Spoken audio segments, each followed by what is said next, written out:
Hi friends, welcome back to my channel. இன்னைக்கு வீடியோவில் summer special ragi களி ரெசிபி எப்படி செய்றதுன்னு பார்க்கலாம். பிகினர்ஸாக இருந்தால் கூட ஈஸியாக செஞ்சிடலாம். சமைக்கவே தெரியாதவங்க கூட ஈஸியாக செய்கிற மாதிரி பர்ஃபெக்டான மெத்தட் அண்ட் மெஷர்மெண்ட்டில் சொல்லியிருக்கிறேன். களி செய்யறதுக்கு ரொம்ப நேரம் போட்டு கிண்டணும்னு அவசியம் இல்லை.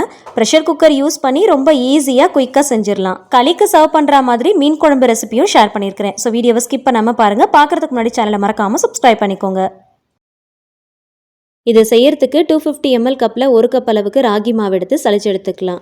அப்படியே செஞ்சோன்னா லம்ஸ் ஃபார்ம் ஆகும். ஸோ அதனால் அந்த மாதிரி ஆகாமல் இருக்கிறதுக்கு ஃபஸ்ட்டு சளிச்சிட்டு அதுக்கப்புறமா செய்யலாம். எந்த மாவு எடுத்து எந்த ரெசிபி செஞ்சாலும் சளிச்சிட்டு செஞ்சிங்கன்னா லம்ஸ் ஃபார்ம் ஆகாமல் இருக்கும்.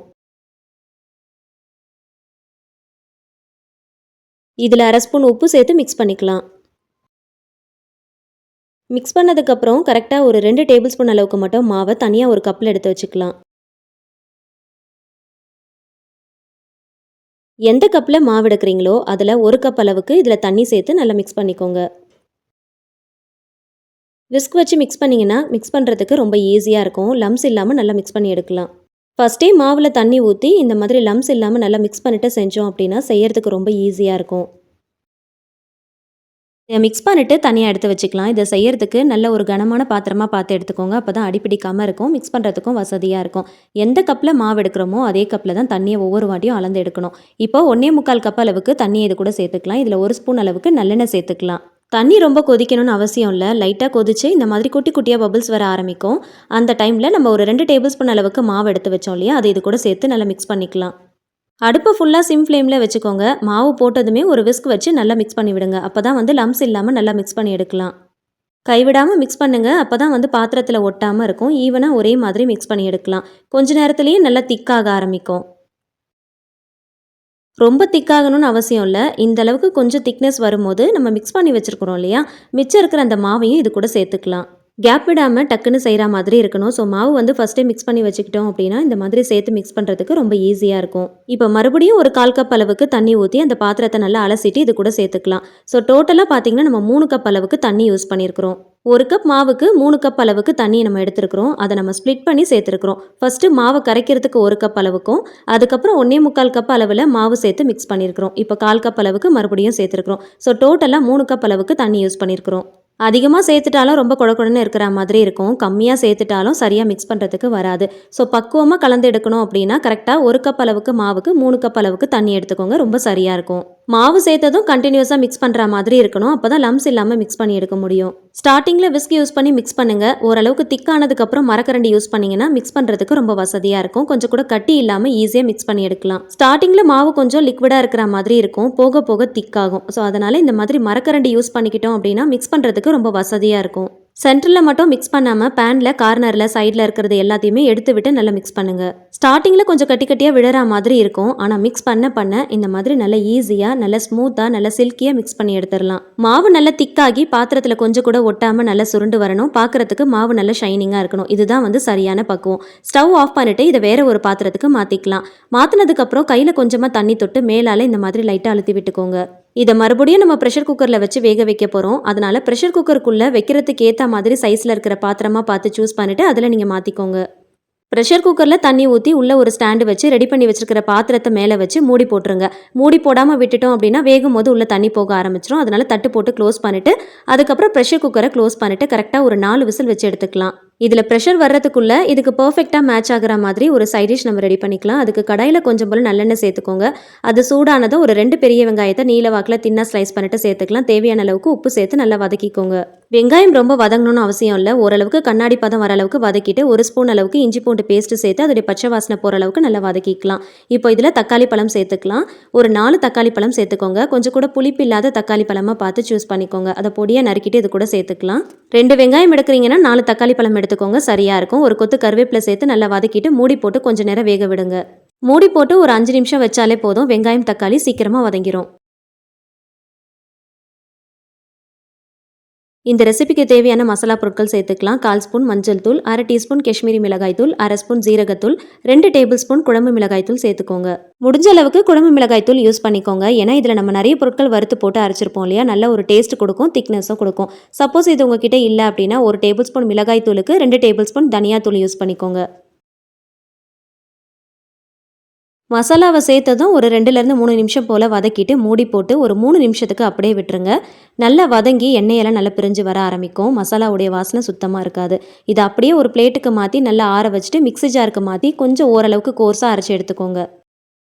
குழம்பு செய்கிறதுக்கு மீனுடைய தலை வால் மட்டும் தனியாக எடுத்து அதை நல்லா வாஷ் பண்ணிவிட்டு மஞ்சள் தூள், மிளகாய் தூள், தனியாத்தூள், ஜீரகத்தூள், மிளகுத்தூள், இஞ்சி பூண்டு பேஸ்ட்டு, உப்பு கொஞ்சம் போல் எண்ணெய் சேர்த்து நல்லா கலந்து எடுத்து வச்சுக்கோங்க. சதப்பகுதியை மட்டும் போட்டு பண்ணுறோம் அப்படின்னா டேரெக்டாக போட்டுக்கலாம். ஆனால் இந்த மாதிரி தலை வால்லாம் போட்டு பண்ணுறோம் அப்படின்னா ரொம்ப சல்லுன்னு இருக்கிற மாதிரி இருக்கும். அதுக்கு இந்த மாதிரி கொஞ்சம் மசாலா போட்டு பெரட்டிட்டு அதுக்கப்புறம் குழம்பு வச்சோம் அப்படின்னா நல்ல ஒரு டேஸ்ட்டு கிடைக்கும். மீன் குழம்புல கத்திரிக்காய் போட்டு பண்ணால் ரொம்ப நல்லாயிருக்கும். அதுலேயும் இந்த மாதிரி பச்சை கத்திரிக்காய் கிடச்சிது அப்படின்னா அதை எடுத்துக்கோங்க. அதை பெரிய பெரிய பீசஸாக கட் பண்ணி தனியாக எடுத்து வச்சுக்கலாம். அது கருத்து போகாமல் இருக்கிறதுக்கு தண்ணியில் போட்டு வச்சுக்கோங்க.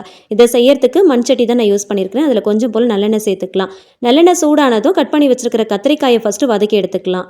மீன் குழம்புல கத்திரிக்காய் போட்டால் டேஸ்ட்டாக தான் இருக்கும். ஆனால் அது ரொம்ப மசிஞ்சு போகாமல் ஓரளவுக்கு முழுசாக இருந்துச்சுன்னா அது ஒரு தனி டேஸ்ட்டு தான். அதனால் நம்ம கடைசியாக சேர்த்துக்கலாம். இந்த மாதிரி எண்ணெயில் வதக்கிட்டு தனியாக எடுத்து வச்சுக்கோங்க. ரொம்ப மசிய வதக்க வேணாம். லைட்டாக கலர் சேஞ்ச் ஆகி ஓரளவுக்கு வதக்கி எடுத்துக்கோங்க. அந்த காயுடைய பச்சை வாசனை போகிற அளவுக்கு வதக்குனா போதும். அதே எண்ணெயில் எக்ஸ்ட்ராவாக இன்னும் கொஞ்சம் எண்ணெய் சேர்த்துக்கோங்க. கடுகு, உளுந்து, சீரகம், சோம்பு, வெந்தயம் இது எல்லாமே ஒரு 1/4 டீஸ்பூன் அளவுக்கு சேர்த்து நல்லா வறுத்து விடுங்க. ஒரு முழு பூண்டை அப்படியே பொடியாக நறுக்கிட்டு சேர்த்துக்கோங்க. ஒரு 10லேருந்து 15 பூண்டு இருக்கும். இதை சேர்த்துட்டு நல்லா வதக்கிக்கோங்க. நல்லா கிறிஸ்பியாக நல்லா கலர் சேஞ்ச் ஆகிற அளவுக்கு நல்லா வதக்கணும். ஒரு முழு பூண்டு அப்படியே சேர்த்திங்கன்னா குழம்பு நல்ல மணமாகவும் இருக்கும், நல்ல டேஸ்ட்டாகவும் இருக்கும். இதில் ஒரு 15 போல் சின்ன வெங்காயத்தை பொடியாக நறுக்கிட்டு சேர்த்து அதையும் நல்லா வதக்கிக்கோங்க. நம்ம வதக்கி அரைக்கிறதுல பெரிய வெங்காயம் யூஸ் பண்ணியிருக்கிறோம். தாளிப்பு போடும் போது சின்ன வெங்காயம் யூஸ் பண்ணிக்கோங்க. குழம்பு நல்ல ஒரு டேஸ்ட் கிடைக்கும்.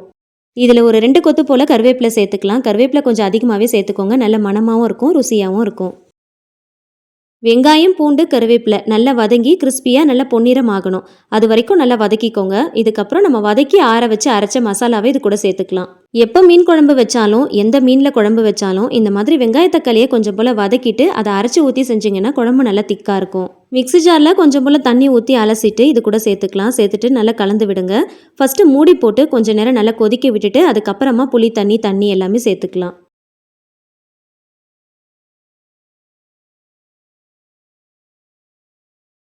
ஒரு சின்ன நெல்லிக்காய் சைஸில் புளி எடுத்து ஒரு 1/2 மணி நேரத்துக்கு முன்னாடியே ஊற வச்சு நல்லா கரைச்சி வடிகட்டி எடுத்து வச்சுக்கோங்க. அது கரெக்டாக ஒரு 1/4 கப் அளவுக்கு இருக்கும். அதை சேர்த்துட்டு அதோடைய புளிப்பு தன்மையை அட்ஜஸ்ட் பண்ணுறதுக்கு ஏற்ற மாதிரி தண்ணி ஊற்றி நல்லா மிக்ஸ் பண்ணிக்கலாம்.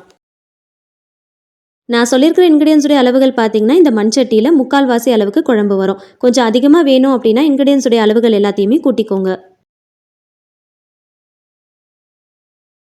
எனக்கு உப்பு கொஞ்சம் பத்தலை, அதனால் சேர்த்துருக்கிறேன். உப்பு, புளிப்பு, காரம்லாம் சரியாக இருக்கான்னு பார்த்துக்கோங்க. தேவைப்பட்டால் சேர்த்துக்கோங்க. உப்பு கொஞ்சம் தூக்கலாக இருக்கிற மாதிரி பார்த்துக்கோங்க. அப்போ தான் மீன் போடும்போது ரொம்ப சரியாக வரும். மூடி போட்டு ஒரு 15 நிமிஷம் மீடியம் ஃப்ளேமில் வச்சு நல்லா கொதிக்க விடுங்க. குழம்பு நல்லா கொதித்து திக்காகி வரணும். இப்போ வதக்கி வச்சிருக்கிற கத்திரிக்காய் இது கூட சேர்த்துக்கலாம். கத்திரிக்காய் சேர்த்ததும் ஒரு தடவை லைட்டாக கலந்துட்டு மீன் துண்டுகள் சேர்த்துக்கலாம். இன்றைக்கி மீன் குழம்பு செய்கிறதுக்கு மீனுடைய தலை வால் மட்டும் தான் யூஸ் பண்ணியிருக்கிறேன். எப்பயுமே சதப்பகுதியெல்லாம் போட்டு குழம்பு வைக்கிறத விட இந்த மாதிரி தலை வால் மட்டும் யூஸ் பண்ணி குழம்பு வச்சு பாருங்கள். டேஸ்ட் ரொம்ப சூப்பராக இருக்கும். மீனுடைய தலைவால் மட்டும் போட்டு குழம்பு வைக்கும் போது மறக்காமல் ஒரு 1/2 மணி நேரத்துக்கு முன்னாடியே மசாலா போட்டு நல்லா மிக்ஸ் பண்ணி வச்சுக்கோங்க. கடைசியாக இது கூட ஒரு 2 பச்சை மிளகாய் சேர்த்துக்கலாம். சேர்த்துட்டு நல்லா ஒரு தடவை லைட்டாக கலந்து விட்டுக்கோங்க.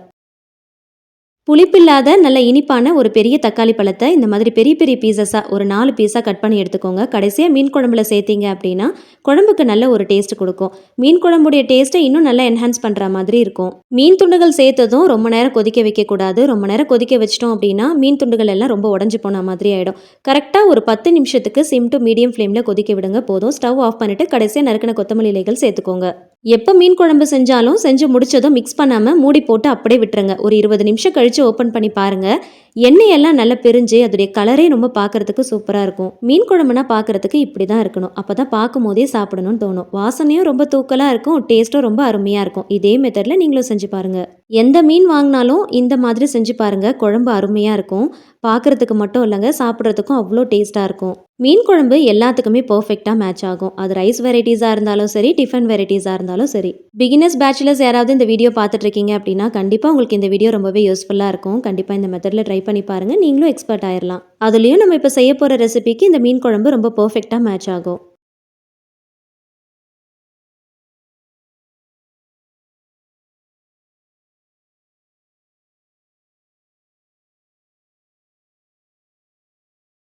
ஒரு சின்ன டிப் பார்க்கலாம்.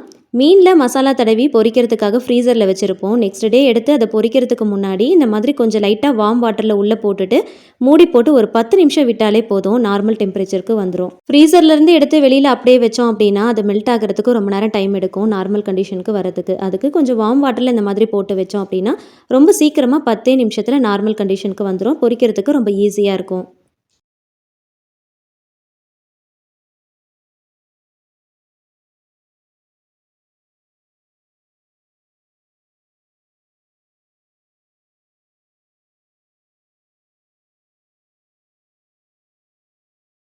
ப்ரெஷர் எல்லாமே ரிலீஸ் ஆனதும் குக்கரை ஓப்பன் பண்ணி பார்க்கலாம். தட்டில் உள்ள எந்த அளவுக்கு தண்ணி இருக்குன்னு பாருங்கள். தட்டு போடாமல் விட்டுட்டோம் அப்படின்னா இந்த தண்ணி எல்லாமே உள்ளே போயிடும். அதனால் மறக்காமல் தட்டு போட்டு மூடிடுங்க. 4 விசில் வச்சிங்கன்னா மாவு நல்லா வெந்து இந்த மாதிரி பக்குவமாக இருக்கும். உள்ளே கொஞ்சம் கூட தண்ணி இருக்காது. கலரும் பார்த்திங்கன்னா இந்த மாதிரி தான் இருக்கும். மாவுடைய பச்சை வாசனையும் சுத்தமாக இருக்காது. குக்கரில் இருந்து வெளியில் எடுத்ததும் நல்லா சூடாக இருக்கும் போதே ஒரு கரண்டியை வச்சு கலந்து விடுங்க. கலந்து விடும் போது பார்க்குறதுக்கு குழகுழப்பாக இருக்கிற மாதிரி தான் இருக்கும். ஆறுனதுக்கப்புறம் சரியாக வரும். கையில் கொஞ்சம் போல் தண்ணி தொட்டுட்டு இந்த மாதிரி கரண்டியில் இருக்கிறது, பாத்திரத்தில் இருக்கிறது எல்லாத்தையுமே நல்லா வலிச்சு விடுங்க.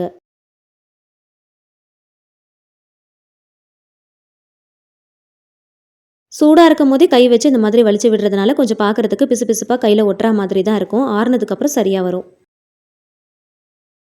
நல்ல பாத்திரத்தை எல்லாமே வலிச்சு விட்டதுக்கப்புறமா கையில் கொஞ்சம் போல் தண்ணி தொட்டுட்டு இந்த மாதிரி நல்ல மேலால் இந்த மாதிரி பண்ணிவிடுங்க.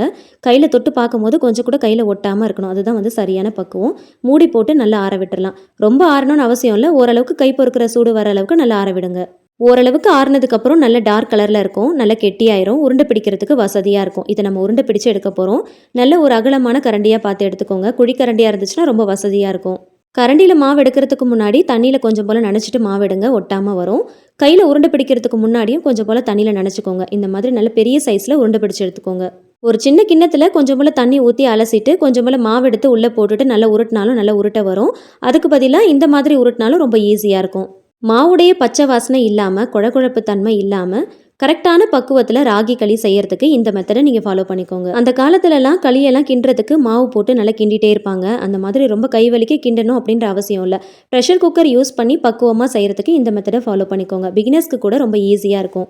250 ml கப்பில் 1 கப் அளவுக்கு ராகி மாவு எடுத்தோம் அப்படின்னா 5 களி உருண்டை மீடியம் சைஸில் நமக்கு கிடைக்கும். ராகியில் எக்கச்சக்கமான ஹெல்த் பெனிஃபிட்ஸ் இருக்குது. இந்த காலத்து ஆளுங்க ராகி மாவு வச்சு வெரைட்டியாக பண்ணுறோம். ஆனால் அந்த காலத்து ஆளுங்க அவங்களுடைய உணவு முறை பழக்க வழக்கப்படி கூழ் களி புட்டுன்னு தான் செஞ்சு சாப்பிட்டாங்க. நம்ம என்னதான் விதவிதமாக வித்தியாசமாக செஞ்சாலும் அந்த காலத்து ஆளுங்க செஞ்ச இந்த மாதிரி உணவுகளில் வர டேஸ்டே தனி தான். ராகி களி கூட இந்த மாதிரி மீன் குழம்பு வச்சு கூடவே சின்ன வெங்காயம் பச்சை மிளகாய்லாம் வச்சு சாப்பிடும் போது டேஸ்ட் ரொம்ப சூப்பராக இருக்கும். அதுலேயும் செஞ்சு அன்னைக்கே சாப்பிட்றத விட அடுத்த நாள் சாப்பிடும் போது டேஸ்ட் இன்னும் ரொம்ப சூப்பராக இருக்கும். ஆல்ரெடி நம்ம சேனலில் கோதுமை களி ரெசிபியும் கூடவே கருவாட்டு குழம்பு ரெசிபியும் போட்டிருக்கேன். ஸோ தேவைப்படுறவங்க செக் பண்ணி பாருங்கள். என் கார்ட்லேயும் கொடுக்குறேன். செஞ்ச களி உருண்டைங்களை ஃப்ரிட்ஜில் வச்சு ஸ்டோர் பண்ணாதீங்க. பாத்திரத்தில் அது மூழ்கிற அளவுக்கு சில்லுன்னு தண்ணி எடுத்துக்கோங்க. அதில் களி உருண்டையை போட்டு மூடி போட்டு வச்சுருங்க. மண்சட்டி பாத்திரங்கள் எக்ஸ்ட்ரா இருந்துச்சுன்னா அதில் தண்ணி ஊற்றி களி உருண்டைகளை போட்டு மூடி போட்டு வச்சுருங்க. இன்னும் நல்லாயிருக்கும். அடுத்த நாள் இதை களியாவோ இல்லைனா கூழாவோ செஞ்சு சாப்பிட்லாம். நம்ம முன்னோர்களுடைய ஆரோக்கியமான உணவான இந்த ராகி களியை நீங்களும் அடிக்கடி செஞ்சு சாப்பிடுங்க. அவங்கள மாதிரி நம்மளும் ஆரோக்கியமாக இருக்கலாம். இந்த சம்மருக்கு இந்த ரெசிபி அடிக்கடி செஞ்சு சாப்பிடுங்க. உடம்ப குளுமையாகவும் ஆரோக்கியமாகவும் வச்சுக்கலாம். இந்த ரெசிபி கண்டிப்பாக உங்களுக்கு ரொம்பவே யூஸ்ஃபுல்லாக இருக்கும்னு நினைக்கிறேன். ப்ரெஷர் குக்கர் யூஸ் பண்ணி இந்த மெத்தடில் செஞ்சீங்கன்னா பிகினர்ஸ் பேச்சுலர்ஸ் கூட ஈஸியாக செஞ்சிடலாம். வீடியோ பிடிச்சா லைக் பண்ணி ஃபேமிலி அண்ட் ஃப்ரெண்ட்ஸ் கூட ஷேர் பண்ணிக்கோங்க. கண்டிப்பாக ட்ரை பண்ணி பார்த்துட்டு ஃபீட்பேக் ஷேர் பண்ணுங்கள். இந்த மாதிரி ரெசிபிஸ்க்கு என்னோட சேனலை மறக்காமல் சப்ஸ்கிரைப் பண்ணிட்டு தொடர்ந்து சப்போர்ட் பண்ணுங்கள். Thank you so much. கீப் வாட்சிங்.